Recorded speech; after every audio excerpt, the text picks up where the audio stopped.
côté négatif de l'Afrique à la télé. Qu'est-ce que tu veux dire par là? Tu sais, la guerre, la pauvreté, la maladie, c'est triste quoi. Toi, tu es d'originaire de Congo, t'as pas vécu ce genre de difficultés? Moi, personnellement, non, mais je connais du monde qui ont vécu ce genre de difficultés. Pour parler plus personnellement de mon côté, moi je suis coiffeuse professionnelle, donc je fais aussi du maquillage professionnel. Et c'est sur tout le monde, c'est pas juste sur des personnes noires seulement. Je fais aussi des personnes qui sont blanches, des personnes qui sont asiatiques. Donc c'est pour plus, c'est un rassemblement. Donc ce qu'on... Je suis parti de Kabylie en 2002. Suite aux événements du Printemps Noir. À vrai dire, j'ai pas fait le choix de venir ici, c'était juste un accident. Je suis venu rendre visite à des amis et j'ai trouvé le Québec chaleureux, un Québec accueillant, donc j'ai fait mon choix de rester ici.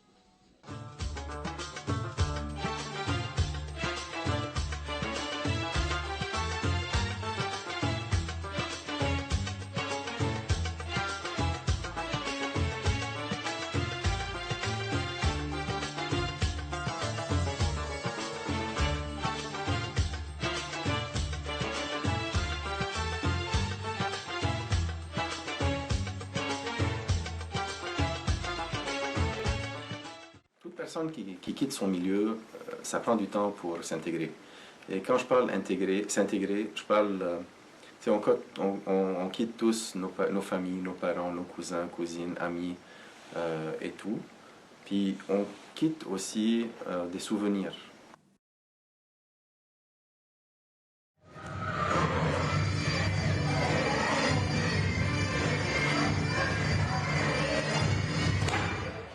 Ce n'est pas facile de s'intégrer, mais en même temps, je pense que c'est beaucoup plus facile qu'il y a 33 ans où je suis venu. Il n'y avait pas beaucoup des Arabes ou des Libanais.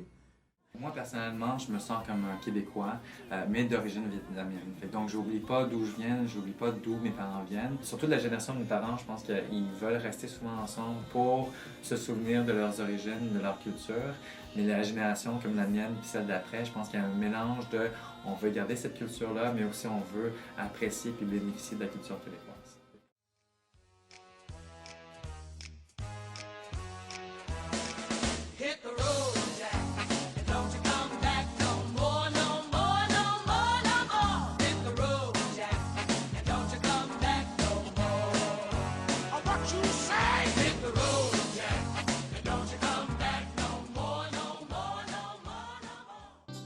La meilleure façon pour s'intégrer ici à Montréal, c'est de s'ouvrir, de ne pas rester dans la place où sont tous les Argentins ou toute la communauté hispanophone. Nos premières années ont été quelque peu difficiles. Il n'était pas évident pour nous de nous adapter à la nourriture canadienne. J'en ai parlé avec quelques-uns de mes amis qui travaillaient dans l'importation des produits alimentaires. J'ai commencé à importer des légumes congelés. Avec le temps, j'ai réussi à fonder ma propre entreprise, Amira. J'exporte aussi de produits canadiens vers l'Égypte. Ça me permet de participer au développement économique de deux pays.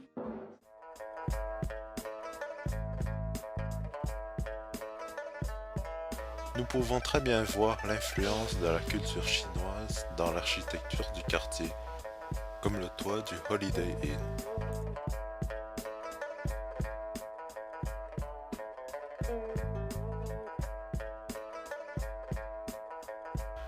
Ou cette magnifique murale relatant le populaire conte Le Voyage en Occident.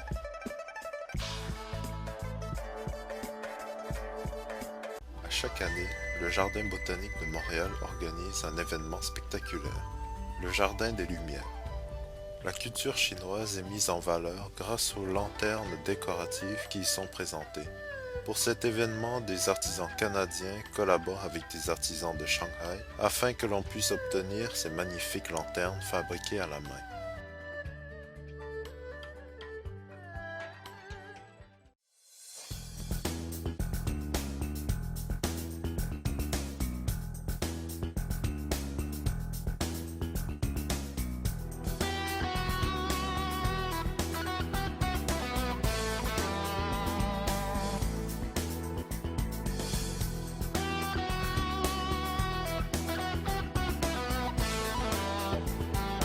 volet le plus difficile, c'est pour la première génération, parce que pour eux, ils se sentent déracinés.